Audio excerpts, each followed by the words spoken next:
Hi అండి, అందరికీ నమస్తే. నేను మీ గీత. మనసును మనసే పార్ట్ 14.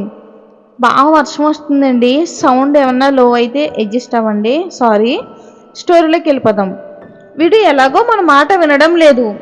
ఒకవేళ ఆడపిల్ల పరువు నలుగురిలో పోతే నేను మాత్రం బ్రతికి ఉండగలనా? ఆపండి, ఇప్పుడేంటి పెళ్లి చేసుకుని తగలబడాలి అంతే కదా? అవును, అదిగో ఆ రూమ్లో పట్టుబట్టలు ఉన్నాయి, వెళ్ళి రెడీ అవ్వు. నవీన్ కోపంగా, మీ పంతం నెగ్గుతుంది అనుకుంటున్నారు కదా, కానీ మీకు తెలియకుండానే ఒక ఆడపిల్లని బలి పశువు చేసి పెడుతున్నారు అని పక్కనే ఉన్న టేబుల్ మీద ఫ్లవర్ వాజ్ను గట్టిగా విసిరి కొడతాడు. చూడండి, ఇప్పుడు మీరు కోరుకున్న పెళ్లి మాత్రమే జరుగుతుంది, ఇంకేం జరగదు. ఈ క్షణముతో నా జీవితం ఆగిపోతుందని విసురుగా గదిలోకి వెళ్ళి తలుపు వేసుకుంటాడు. అనిల్ శంకరనారాయణ దగ్గరికి వెళ్ళి, బలవంతపు పెళ్లి చేస్తే ఇద్దరూ సంతోషంగా ఉండలేరు. మీకు చెప్పే అంత వాడిని కాదు, కానీ చెప్తున్నాను, తప్పుగా అనుకోకండి. బాబు, నీకు నవీన్ ఎన్ని సంవత్సరాలుగా తెలుసు? 3 సంవత్సరాలుగా అంకుల్. వాడు నాకు చిన్నప్పటి నుండి తెలుసు. అందరికన్నా ఎక్కువ ప్రేమించేది ఎవరినో తెలుసా? నన్నే. వాడికి నేనంటే చాలా ఇష్టం. మరి అంత ప్రేమించే నా కొడుకు జీవితం నేను ఎందుకు నాశనం చేస్తాను? చేసుకునే అమ్మాయి నవీన్లో మార్పు తెస్తుంది. కొన్ని నెలల తర్వాత ఆ మాట నువ్వే నాకు చెప్తావు చూడు. వాళ్ళు బాగుంటే అంతకన్నా కావాల్సింది ఏముంది అంకుల్? లక్ష్మి, బాబు ఫ్రెష్ అవుతాడు కదా, చూపించు. అలాగే నువ్వు కూడా రెడీ అవ్వు. రా బాబు అని లక్ష్మి అనిల్ను పిలుస్తుంది. అనిల్ లక్ష్మి వెంట నడుస్తాడు. కట్ చేస్తే పంకజం నిద్ర లేచి, రాధా లేవవే, పెళ్లి నీది నాది కాదు, లే అని లేపుతుంది. అబ్బా నానమ్మ, ఇప్పుడే పడుకున్నా, లేస్తున్నా లే అని మత్తుగా లేచి బయట చూస్తే అప్పుడే తెల్లవారుతూ ఉంటుంది. బయట పెళ్లి పనులు జరుగుతూ ఉన్నాయి. దూరం నుండి వాళ్ళ నాన్న హడావిడి కనిపిస్తుంది. చూసింది చాలే, వెళ్ళి స్నానం చెయ్యి. అమ్మలక్కలు వచ్చి పెళ్లి కూతుర్ని చేస్తారు. అలాగే నానమ్మ అని పంకజం బుగ్గలు గట్టిగా లాగి వెళ్తుంది. గదిలో పడుకుని ఆలోచిస్తున్న సుశీలను చూసి, ఏంటమ్మా, నీ కూతురు పెళ్లి గురించి ఆలోచిస్తున్నావా? లే, రెడీ అవ్వాలి. సుశీల ఏదో తల ఊపుతూ ఉంటే, ఏంటమ్మా అప్పుడే ప్రయత్నాలు చేసేసావా? ఆఖరుగా ఈ రోజన్నా నన్ను రెడీ చేయని, రేపటి నుండి ఎలాగో నానే కదా చేసేది అని కళ్ళ వెంట కన్నీళ్లు పెట్టుకుంటుంది రాధ. సుశీల కంట్లో నుండి కన్నీరు రావడం చూసి, అమ్మా, నేను మా ఆయన్ని అడిగి అప్పుడప్పుడు వస్తూనే ఉంటాను, నువ్వేమీ బెంగ పెట్టుకోకు సరేనా అని కన్నీళ్లు తుడిచి సుశీలని స్నానానికి తీసుకుని వెళ్తుంది. చక్కగా పట్టు చీర కట్టి నగలు వేసి మహాలక్ష్మిలా రెడీ చేస్తుంది రాధా సుశీలని. సుశీల సైగ చూసి, వెళ్తున్నానులే, పెళ్ళి నాదే కదా, నేను వెళ్ళే వరకు అక్కడేం జరగదు అని నవ్వుతూ అంటుంది రాధ. రాధ తన గదిలోకి వెళ్తుంది. రాధ తలంటూ స్నానం చేసి వచ్చేసరికి రాధను తయారు చేయడానికి 4 ఆడవాళ్ళు వచ్చి ఉన్నారు. రాధికకి సాంబ్రాణి పొగతో తలకి ధూపం వేసి కాసేపటికి రెడీ చేసి కిందకి తీసుకువచ్చారు. సుదర్శన్ గారు అన్ని పనులు చూసుకుని వచ్చి రెడీ అయ్యి, అమ్మ రాధా రెడీ అయ్యిందా? రెడీ అయ్యింది, బయలుదేరాల్సిన సమయం అయ్యింది. రెడీ అయ్యింది అన్నయ్య గారు, గదిలో ఉంది. అవునా అని సుదర్శన్ గారు రాధ గదిలోకి వెళ్ళారు. రాధ అటు తిరిగి కూర్చుని ఉంది. సుదర్శన్ గారు రాధ ముందుకు వెళ్ళి తల ఎత్తి చూశారు. రాధ కళ్ళ వెంట కన్నీళ్లు కారుతూ ఉన్నాయి. ఏమైందిరా అని సుదర్శన్ గారు కంగారుగా అడిగారు. ఏం లేదు బాబు, నాకే ఎందుకో బాధగా ఉంది. ఎందుకురా బాధ? పెళ్లి చేసుకుని సంతోషంగా ఉండాలి, అలా ఉంటేనే కదా మేము కూడా సంతోషంగా ఉంటాము. నువ్వేం ఆలోచించకు. అలాగే బాబు, కానీ మిమ్మల్ని వదిలిపోవాలి అంటే మనసుకి కష్టంగా ఉంది. చూడు రాధా, మీ అమ్మ కూడా ఇలానే ఏడుస్తూ ఇంటికి వచ్చింది, కానీ వారం తిరిగేసరికి పుట్టింటికి వెళ్ళాలంటే నా మీద బెంగ పెట్టుకునేది. రేపు నువ్వు కూడా అంతేరా. కానీ ఒకటి గుర్తుపెట్టుకో రాధా, ఈ మాటలు ఎప్పుడు నీ మనసులో ఉండాలి. మళ్ళీ చెప్పే అవకాశం వస్తుందో రాదో, అందుకే చెప్తున్నా. రాధ ఏంటన్నట్లు చూసింది. నవీన్ చాలా పెద్ద కంపెనీలో ఉద్యోగం చేస్తున్నాడు. అతనికి జీతం లక్షల్లో ఉంది.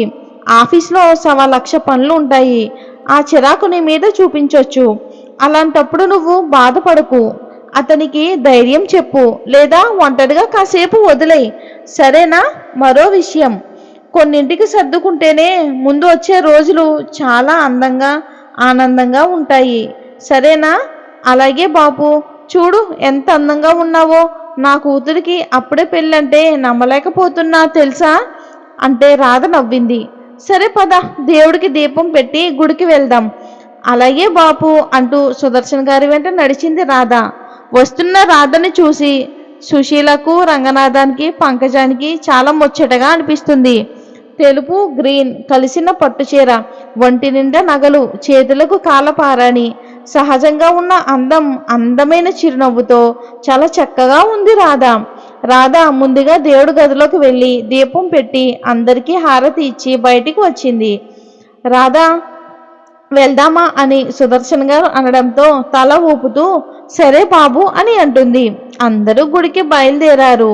కట్ చేస్తే నవీన్ పట్టుబట్టలు కట్టుకుని పెళ్లి కొడుకులా ముస్తాబయ్యి తలుపు తీశాడు.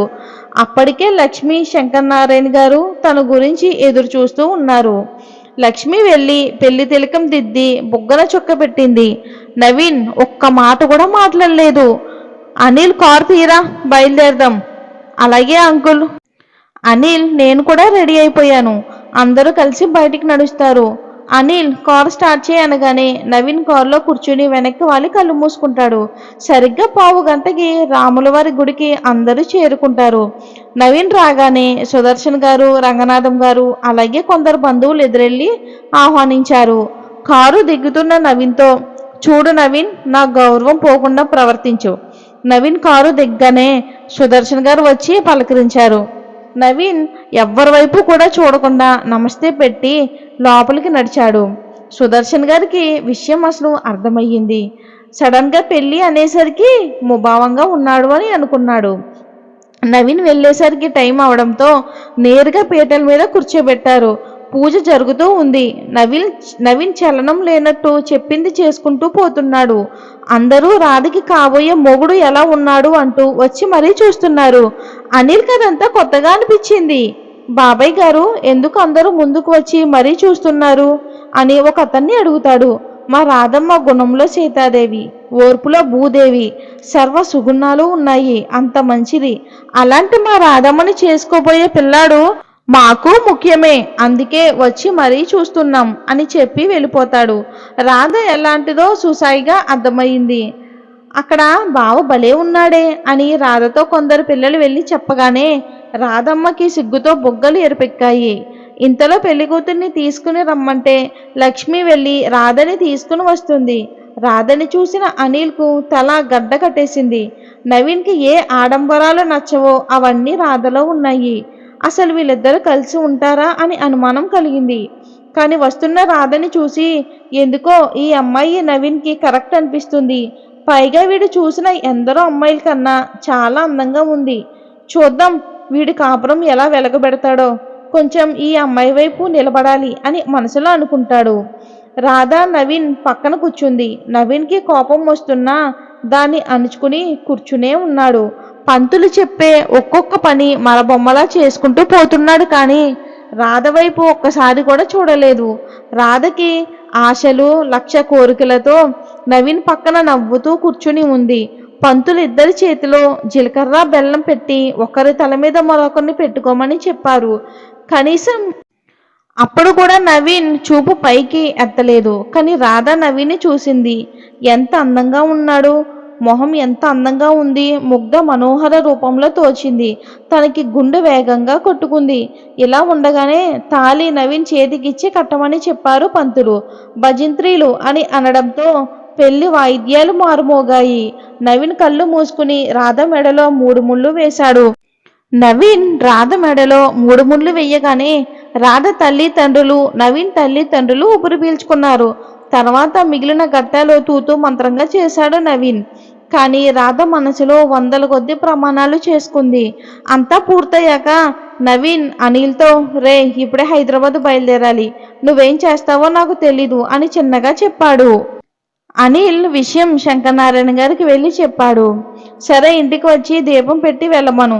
అంకుల్ ఇప్పుడు వాడు వినే పరిస్థితిలో లేడు, అందుకని మీరు వాడికి కాస్త టైం ఇస్తే బాగుంటుందని నా ఫీలింగ్. శంకరనారాయణ గారు, సుదర్శన్ గారు ఆలోచించి సరే ఇటు నుండే పంపుతాను. కానీ ఒక్క మాట అనిల్, నవీన్ రాధలకైతే పెళ్ళైతే జరిగిపోయింది. కానీ ఇప్పుడు వాళ్ళ సంసారం ఎలా సాగుతుందో మరి తర్వాత భాగంలో చూద్దాం. ఇది ఫ్రెండ్స్ స్టోరీ. మరి హైదరాబాద్లో కొత్త కాపురం ఎలా ఉంటుందో వచ్చే పార్ట్స్లో తెలుసుకుందాం. స్టోరీ నచ్చితే లైక్ చేసి మన ఛానల్ని సబ్స్క్రైబ్ చేసుకోండి. పక్కనే ఉన్న బెల్ ఐకాన్ని క్లిక్ చేయండి. Thanks for watching friends. Have a nice day.